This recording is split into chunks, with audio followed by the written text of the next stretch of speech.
এমন একটা মুজিজার ঘোড়া ছিল, এক এক কদমে 12,500 কিলোমিটার পথ অতিক্রম করতো। আর একবার মারহাবা কোন। পৃথিবীর মধ্যে 4 জন ব্যক্তিকে আল্লাহ গোটা পৃথিবীর ক্ষমতা দান করেছিল, গোটা পৃথিবীর রাজা বানাইছিল। ওমর রাদিয়াল্লাহু তাআলা আনহু অর্ধ পৃথিবীর খলিফা ছিল, আর গোটা পৃথিবীর রাজত্ব আল্লাহ দান করেছিল 2 জন কাফেরকে এবং 2 জন মুসলমান।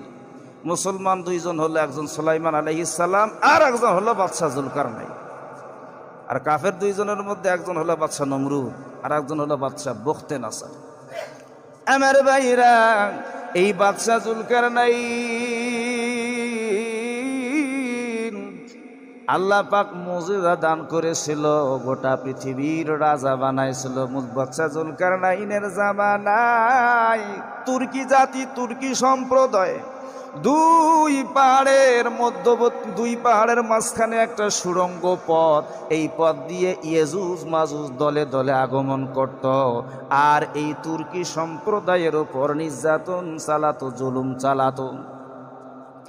মাজলুম এই তুর্কি জাতি,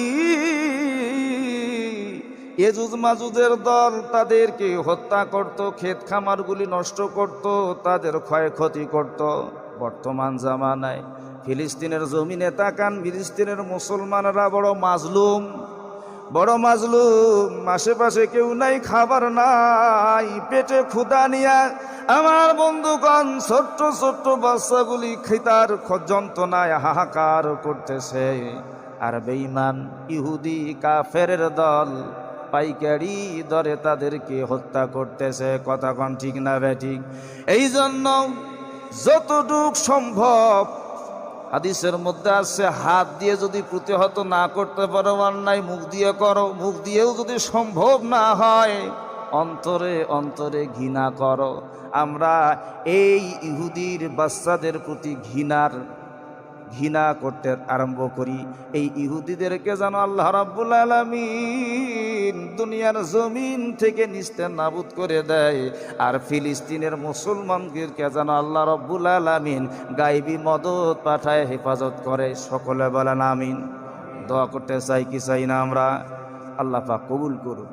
এমনই মাজলুম জাতি তুর্কি জাতির উপরে যখন নির্যাতন চালাতো ইয়াজুজ মাজুদের দল, আমার ভাইরা,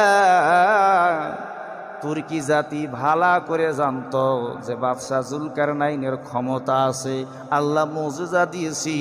এই বাদশাহ জুলকারনাইন পূর্ব দিক থেকে সফর করে এসে লক্ষ্য করলেন